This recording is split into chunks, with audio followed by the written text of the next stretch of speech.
galit. Ewan ko bakit gusto lang nila isabaw. Marami ang hindi natutulog, marahil ang takot magising. Marami ang hindi natutulog, marahil ang takot magising. Marami ang hindi natutulog, marahil ang takot magising.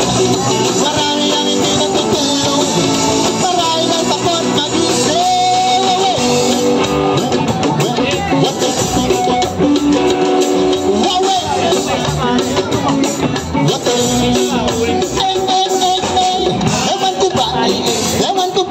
Ewan ko bakit nagkakaganyan sila. Maraming pera ang kanilang nilulustay, katawan nila'y unti-unting pinapatay.